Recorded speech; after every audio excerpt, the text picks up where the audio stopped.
Cersei जलोचन बाहु विशाला Cersei जलोचन बाहु विशाला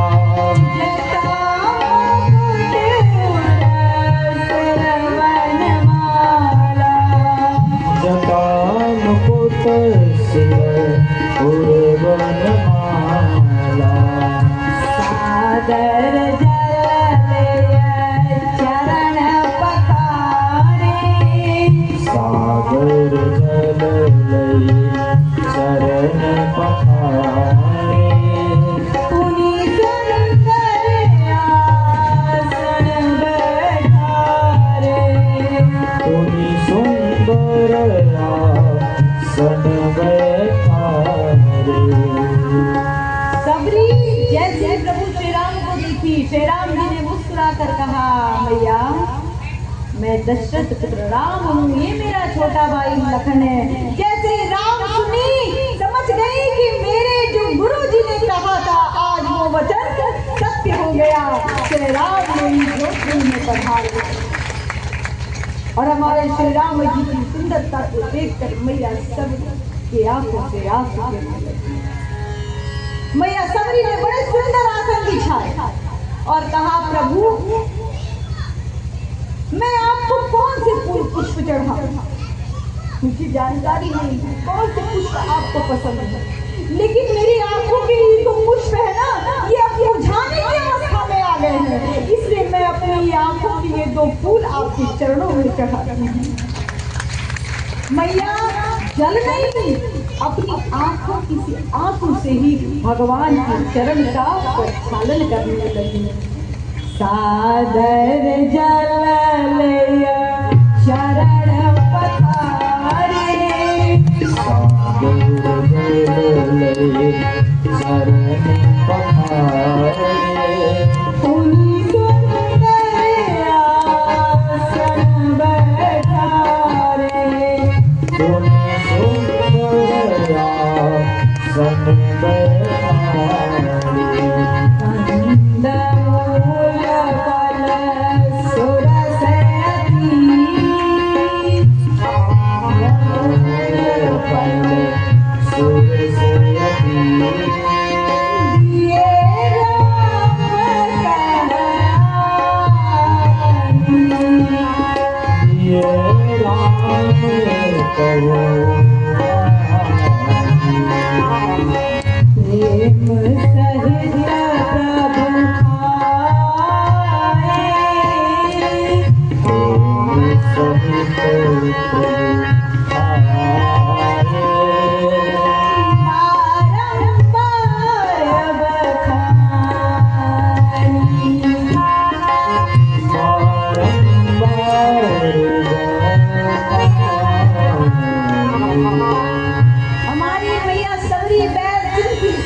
मैंने आपके लिए बैग लाई है और एक भी बैग खट्टे नहीं है, मैंने सारे बैग चिक चिक के रखे हैं, आप पाइए प्रसाद करिए।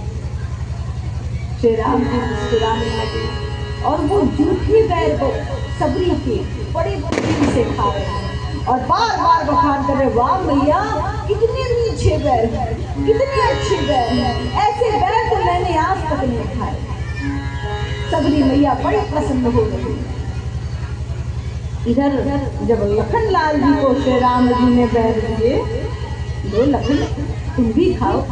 अब लखन लाल जी सोचने लगे, भैया कुछ भी करते झूठे बैग खा रहे हैं और मुझे भी दे रहे हैं।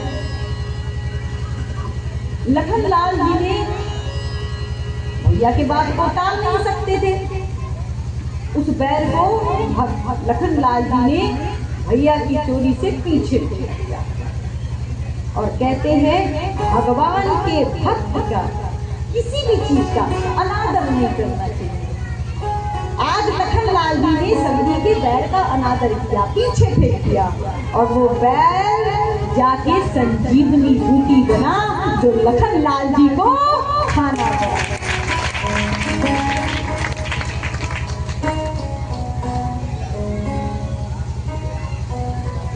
भगवान भाव और प्रेम देखता है, झूठा मीठा कुछ नहीं, सिर्फ आपका भाव देखता है।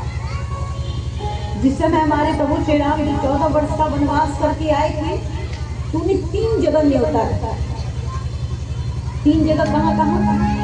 घर गुरु गृह प्रिय सदन सासुरे, घर गुरु गृह प्रिय सदन सासुरे, जहाँ जहाँ गई पहुँचाई। घर गुरु और ससुराल, ये 3 जगह न्योता था कि राम आएंगे तो हमारे यहाँ भोजन करेंगे। तो सबसे पहले मैया कौशल्या ने भोजन पकाया और श्री राम जी को भोजन कराया। सारे दासियों को हटा दिया था, माता कौशल्या ने अपने हाथ से भोजन पकाया था। तब मेरा राम 14 वर्ष का वनवास करके आ रहा है, आज उसे भोजन अपने हाथों से खिलाऊंगा। और भोजन पकाया, पंखा बुलाने लगी।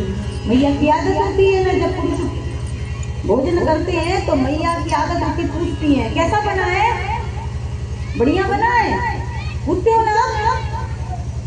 नहीं पूछते? हाँ पूछते हैं। भोजन पकाते हो तो सबसे पहले पूछते हो ना कैसा बना है। हाँ। और जब बढ़िया पकाओगे, बढ़िया पकवान बनाओगे तो एक बार नहीं 1000 बार पूछोगे। यहाँ कौशल्या मैया का पुत्र 14 वर्ष का वनवास पूरा करके आया। तो मैया जब भोजन बनाई है तो पूछती है, पुत्र भोजन कैसा बना है? श्री राम जी ने कहा, मैया भोजन तो बहुत बढ़िया बना, बड़ा स्वादिष्ट बना है, किंतु अब बताओ, तारीफ तो बड़ी थी, विशेषता भी बताई भोजन की, लेकिन जब किंतु परंतु लग जाए तब कोई बात होती है ना।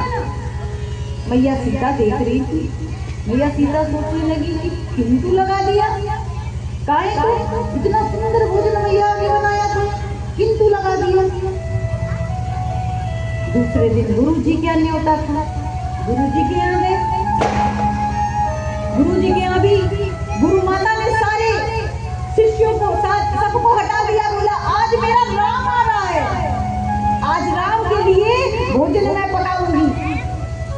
और बड़े ही मन से गुरु माता भोजन पकाने लगी श्री राम के लिए। 14 वर्ष का वनवास पूरा करके आए थे और बड़े मन से भोजन पकाई और श्री राम के पास पंखा लेकर बैठ गए, बुलाने लगी, बेटा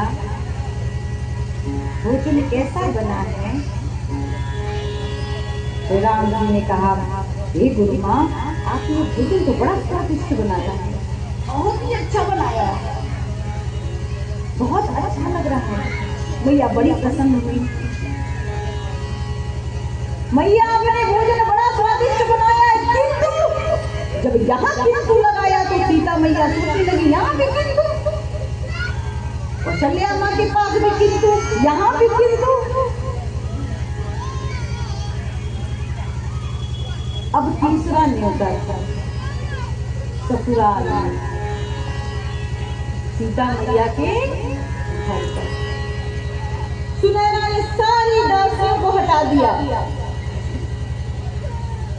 सारी दासियों को हटाकर कहा कि आज मेरे दामाद आ रहे हैं तो भोजन मैं पकाऊंगी। अब जनकपुर की महारानी मैया सुनैना भोजन पका रही है। मैया सीता की मैया और कहते हैं कि मैका बड़ा प्यारा होता है लड़कियों को, है ना, लड़ जाती है कोई बात हो तो। ऐसे ना बोलो हमारे घर में, ऐसे ना कहना हमारे घर को, तुरंत बोलते हैं कि नहीं, हम करेंगे, आप नहीं करते होगे। आज मैया सीता के यहाँ न्योता था हमारी प्रभु श्री राम जाने वाले, मैया सीता के साथ। सुनैना जी ने सारी दासियों को हटा दिया और खूब मन से भोजन पकाया और श्री राम जी को जब भोजन कराने लगी श्री राम जी भोजन कर रहे थे और मैया ने पंखा डुलाते वक्त उनसे भी यही पूछा, दामाद जी भोजन ठीक तो बना है, कोई कमी तो नहीं है? श्री राम जी ने कहा कोई कमी नहीं है मैया, बहुत सुंदर भोजन है, बहुत प्यारा भोजन बनाई है, बड़ा स्वादिष्ट भोजन बनाई है। किंतु अब तो सीता मैया को गुस्सा आता, मैं की बुराई कैसे बर्दाश्त करती? सीता मैया कहने लगी, माँ ने बनाया, कौशल्या मैया ने किंतु, गुरु माँ ने बनाया तब किंतु, आज मेरी मैया भोजन बना रही है तो ये किंतु लगा रहे हैं। अब सीता मैया उस समय तो राम जी से कुछ ना बोली, रात्रि गई, नींद भी नहीं आई, अरे गुस्से में कैसे नींद आवेगी? मैया उनकी भोजन बनाई और यहाँ प्रभु की मुख लगा के चले आए, इतना मेहनत की थी, रात्रि नींद भी पूरी नहीं की और ब्रह्म मुहूर्त में उठ गई और चौके में जाकर सारी दासियों को हटा दिया और स्वयं 56 प्रकार का भोजन बनाया। अब सोचिए, जगत जननी जगदम्बा माता अन्नपूर्णा जब भोजन बनावेगी तो उस भोजन का स्वाद कैसा रहेगा? आज मैया सीता भोजन अपने हाथों से पकाने लगी और प्रभु श्री राम को बुलाई गई, प्रभु स्वामी आज मैंने आपके लिए भोजन पकाया और मैं चाहती हूँ कि आज आप ये प्रसाद पाएं। हमारे श्री राम जी आते हैं, मुस्कुराते हैं, अंतर्यामी है, सब जानते हैं, सीता जी के मन की भी दशा जान रहे हैं। आते हैं, भोजन करते हैं, मैया सीता कुछ ना बोलती है, प्रभु मुस्कुरा मुस्कुरा के भोजन कर रहे हैं, मैया सीता कुछ ना बोल रही है। जब हमारे प्रभु ने सारा भोजन पूर्ण कर लिया, खड़े हुए, तब भी मैया सीता कुछ नहीं बोल रही। प्रभु हाथ धोने लगे और जब जाने लगे तो सीता मैया ने कहा, सुनिए प्रभु, आपने बताया नहीं कि भोजन कैसा बना था। श्री राम जी ने कहा, मैं जानता था सीता तुम यही प्रश्न पूछोगी, भोजन तो बहुत बढ़िया बना था, किंतु अब सीता मैया कहने लगी, यही किंतु का तो अर्थ पूछना चाहती हूँ। कल कौशल्या मैया ने जब भोजन बनाया तो आपने कहा किंतु, गुरु माँ ने भोजन बनाया तो आपने कहा किंतु, मेरी मैया ने भोजन बनाया तब भी आपने कहा किंतु, आखिर किंतु का अर्थ है क्या? हमारे श्री राम जी ने कहा, सुनो सीता, तुम्हारा भोजन तो बहुत अच्छा बना था, किंतु मैंने इसलिए लगाया क्योंकि जो भाव, जो प्रेम मुझे सबरी से झूठे बैग में मिला, जो भाव, जो प्रेम मुझे विद्रानी के केले के छिलके में मिला, वो भाव, वो प्रेम इस 56 प्रकार के भोजन में मुझे नहीं मिला। हर गुरु प्रिय सदन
गुरु जी के वचनों पर विश्वास था कि प्रभु आएंगे जरूर। क्या दृढ़ विश्वास था कि बचपना बीत गया, जवानी बीत गई, बुढ़ापा आ गया और ऐसा बुढ़ापा आया कि चल भी नहीं पाती, लेकिन उस राम का इंतजार कर रही और भगवान तो प्रेम के भी भूखे हैं। जो भी भगवान से प्रेम करता है भगवान उसके प्रेम को व्यर्थ नहीं जाने देते। क्यों? राम ही केवल प्रेम प्यारा, राम ही केवल प्रेम प्यारा,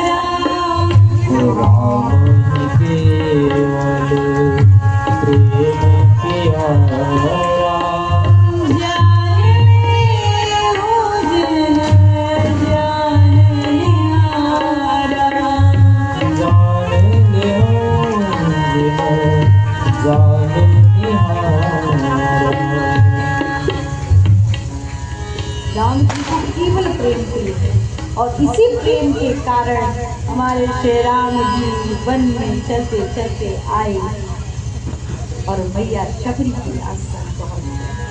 शबरी मैया फूल दिखा रही है, श्री राम जी आकर खड़े हुए, साथ में लखनलाल जी। अब मैया के सामने जब परछाई पड़ी तो मैया कहने लगी, कीर्तन करने आ गए आप लोग, कृपया करके इस रास्ते से मत जाइए, हमारे प्रभु आने वाले हैं, कभी भी आ जाएंगे। मैं उनके लिए फूल बिछा रही हूँ, प्रभु मुस्कुरा रहे हैं, सबरी मैया को देख रहे हैं, उनकी आंखों में आंसू कि माँ कितना मुझसे प्रेम करती है। आज ये अवस्था आ गई लेकिन प्रेम कम नहीं। जब मैया सबरी हमारे प्रभु श्री राम की चरण की ओर देखती हैं और जैसे चरण की ओर देखती हैं तो ऊपर देखने लगती हैं और ऊपर देखती हैं तो प्रभु श्री राम खड़े।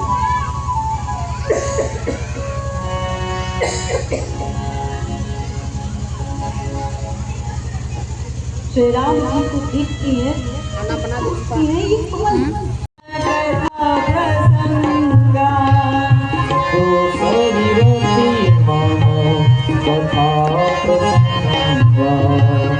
गुरु पद पंकज सेवा, गुरु पद पंकज सेवा, तीसरी भक्ति अमान, तीसरी भक्ति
रति बहुत